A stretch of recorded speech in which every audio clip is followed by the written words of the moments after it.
it worked out well today for Manchester United, and they march on. Yeah, and it was always going to be a building process. Forget the performances for a minute. Just beating Liverpool and Arsenal at home in those first 4 or 5 games, what does that do just for that process that Erik ten Hag's undergoing? Yeah, well, I think the Liverpool game's the bigger one. Obviously, with where they've been the last couple of years, and such a great team there, I think that was a massive win for them. Just get them started on the road. And like I said, they haven't been brilliant, but they're showing signs. It was all about getting that confidence, winning games, whatever way you did it. And I think they've done it again today. I don't think they were brilliant. Devastating on the counter-attack second half. I think Arsenal controlled the game for most parts. A little bit surprised with the substitutes Arsenal made in the second half. I thought they were in complete control of the game, creating chances. And as soon as they made the subs, they seemed to lose that a little bit. And Eriksen started getting on the ball, and Fernandes does, obviously, his great pass for Marcus.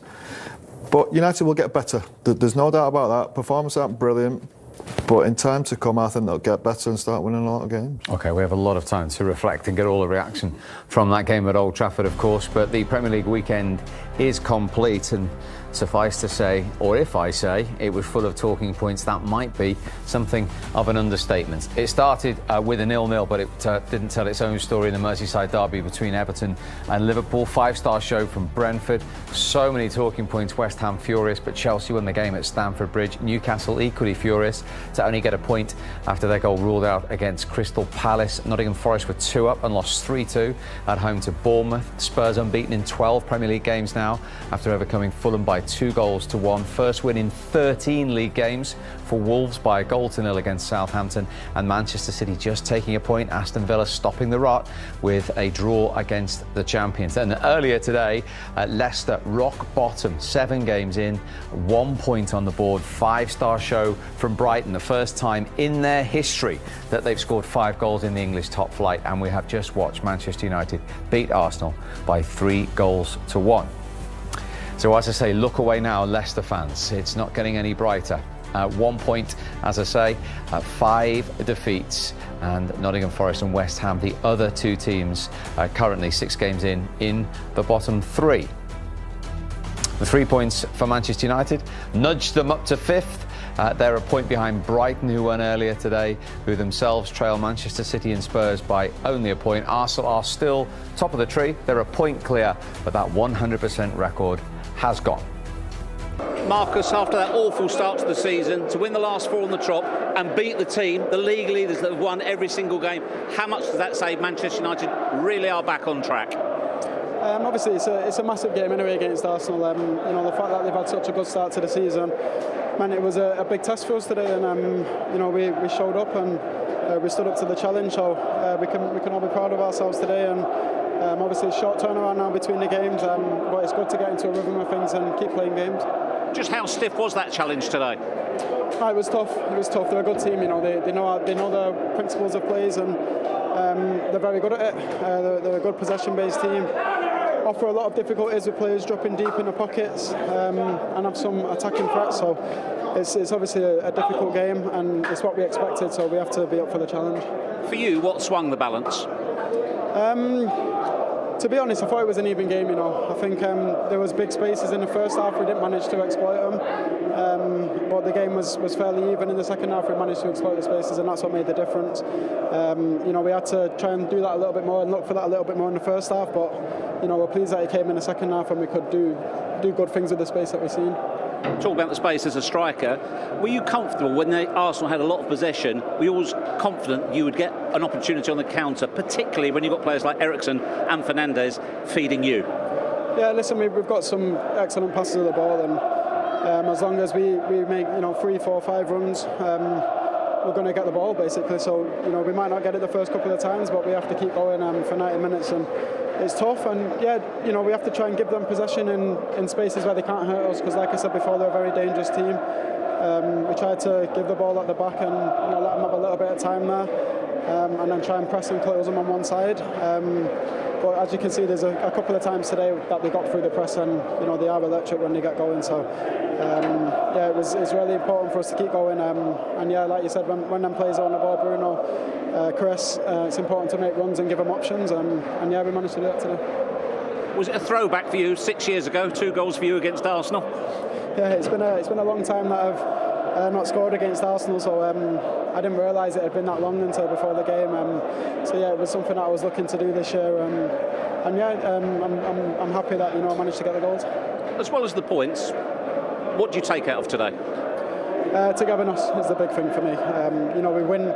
You only win these types of games when you're within a team. I think we've shown in the last few games, being 1-0 up, that we can see a game out.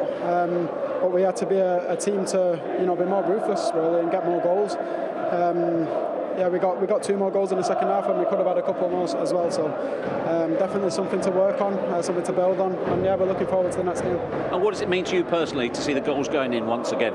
Yeah, it's a great feeling. You do miss it as a player, and I'm just hoping I can stay fit, stay healthy, and keep putting performances out like that. Great stuff. Well done today, Marcus. Thank you. Marcus Rashford talking about the service he was getting there and some sublime balls. One of those, of course, was from the captain, Bruno Fernandes, who we can talk live to now at Old Trafford. Bruno, thanks for joining us. Well done. Congratulations. How significant a win does that feel? Hello, everyone. Thank you very much. Obviously, a big win. Arsenal is being really, really good this season. Obviously, we knew that it's a great game for us to win. Everyone was expecting a different result, probably. But we did what we have to do. We did our job. We did it great. As Marcus said, togetherness today was key. It's been key in the last wins, and has to keep it the same way. Brilliant moment for Anthony on his first experience of Old Trafford. You were involved in the build-up to that goal as well. Yeah. Everyone knows what we can expect from Anthony. We know he's still a really young player. He has to adapt to the Premier League. But anyway, we know what we can expect from him. We know that he has qualities. We know that he will give us goals, assists, and some tricks too. Lovely finish today, wasn't it? Yeah, it was from everyone, I think. Obviously, it was something that we've been missing in the last few games, scoring more than 1 goal. Today we get it 3. We're really happy for the lads that scored today, but we know that everyone here has the capability to score goals, and we hope that we can score many more goals. Hi Bruno, Paul Scholes, well done again. Thank you very much, Paul. It looks like we're really set up to be a counter-attacking team with so much pace going forward. Is that something you're enjoying being involved in?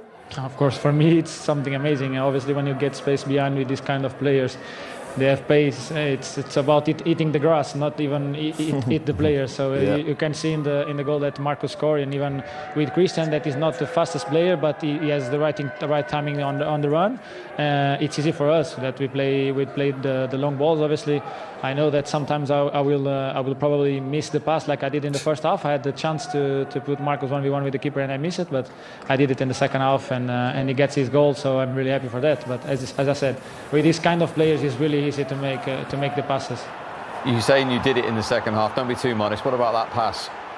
It's something Marcus knows. Marcus knows that every time I get on the ball, he has to go in the space. I will try to feed my players every time, and he knows. I told him many times, Marcus, I don't care if I miss 10 passes. If the next one is right for you, I know that you will score. So let the blame stay on me, and you focus on when you get the pass, score the goal. Hi Bruno, it's Michael Owen speaking. I was just wondering whether you've been used to, in the past, maybe playing in front of the likes of Fred and McTominay, but now with Christian Eriksen just dropping back into that holding role, he actually seems to find you a lot more. How good is having him playing the balls into you? Obviously, I think Fred is doing an amazing job. Obviously, they've been much criticised when we don't get the results. It's too easy to blame sometimes certain players, but I think they've been amazing. Obviously, Christian is really good on the ball. Everyone knows that. He was obviously more a 10 than an 8, and he has the quality. We saw it in the goal that I scored for Rashi. I did the pass for Rashi. It was a first touch from him. The first goal is a great pass from him between the lines also. And as I said before, he has the right timing to go to do the deep runs. He can play with both feet. He's an amazing player. He showed that at Tottenham. He showed it at Inter, and now good for us at Brentford too. Sorry, and obviously for us, it's amazing having him on the team. But as I said before, I think Fred and Scott did an amazing job, and they're still doing an amazing job. And I could have scored in the last moment if I had a little bit more legs from a pass from Fred. On the subject of Christian, he was obviously the subject of that foul in the first half. We saw you go straight to the referee. Did you see that foul straight away? Were you satisfied the right outcome? came along? No, I just went to the referee because I don't know, by 3-4 minutes before he did a fall, he gave a fall on Martinelli here in the sideline for someone who pushed him. I just said if you give a kind of fall like that, you have to carry on and be in the same line all game. You can't give one and after you don't give the other one. So just that he can give that fall or not, but if he does in the one of Martinelli, he has to give that one too for me. Brilliant, well played. Thanks again for joining us. Thank you very much to everyone. No problem.